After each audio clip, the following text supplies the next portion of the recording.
first and foremost, you're serving the image. You know, like there's not much point making a great piece of music if it doesn't work. You know, and it's not about you. You know, it's a collaboration, and it's different to a song. A song, the lyrics sit here, and the music is here, and they have a relationship, which is mainly where I work. You know, in that area, and for soundtracks, it's I don't know. You're serving something else, the image. And then you also have like people like directors telling you they don't like this and they do like that, and what about this, you know? So that's very different to the environment that I've come from, you know, playing in bands and things like that, where there you just make music for yourselves. For me, it's important. I mean, in some instances I read the script. Usually it's to decide whether I'll do it or not. This one I saw the film and I didn't read the script. A lot of the times you go on before the film's even made, you know, like you sign on to do it. With Nick, when we do them, like we talk about what we might use as the sound to draw from, but it's fairly open, you know, like we try to keep it open. I don't look at the film and play the image, and it's never kind of cued in that respect, you know. I try to create pieces and then where they might work, and a lot of it's trial and error, accident. A lot of the scores have been made like that. It was probably an attempt with Lawless, which was John Hillcoat's last film. There was an attempt with that to kind of maybe move more in the world where a door opens and a drum, there's a bang, and, you know, like more kind of cued spotting, like so that it follows the action. But most of our stuff is never been done like that. Jesse James wasn't like that at all. You know, The Road, nothing has ever been like kind of, it might be sculpted a bit, but by and large it's just about accidents, really. It's why most of the time when after the film is done, we can make a soundtrack that sort of stands on its own, because the pieces are complete that we've made.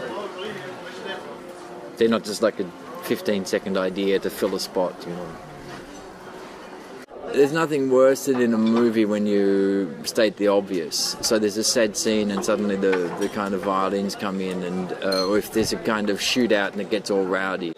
I like it when the action or the interaction between the actors takes the emotion and stuff like that, and then the music can add something else, you know. I mean, with Mustang, there was quite early on, I kind of wanted it to be quite simple, like with a few instruments, and I really liked the flute.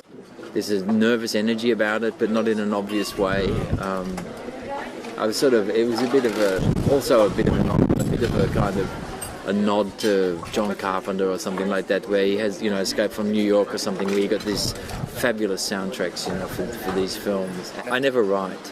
I can't write, you mean like this, but no, I just sit down and start ideas. I mean, I go in, I've always kind of been like that, but the soundtrack work really sped that up in me, to just sit down and, you know, other films that I've done, I'll just sit down and in the studio and make music for 10-12 hours and just keep making it. We did this with Grinder Man, we've done it with the last few Bad Seeds records, and all the soundtracks are like that too. We just sit down and make music.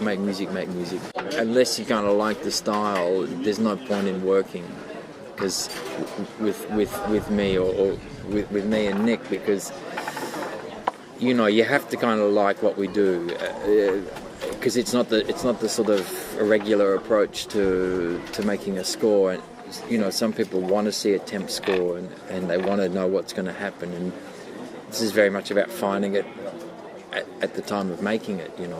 It's like rock music is about that. Rock and roll, the approach is about finding something in the studio, you know. And I remember being quite nervous about going in to do that, because I didn't want anything taking away my freedom.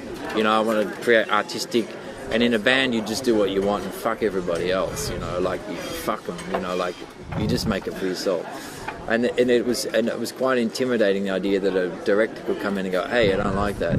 And actually it ended up being very liberating, because you go, okay, what do we do now? And then you're forced to go in and really work, like at that time, on something new that you haven't thought of. I don't draw a difference between what I do in Dirty Three or The Bad Seeds or the film music or theatre stuff.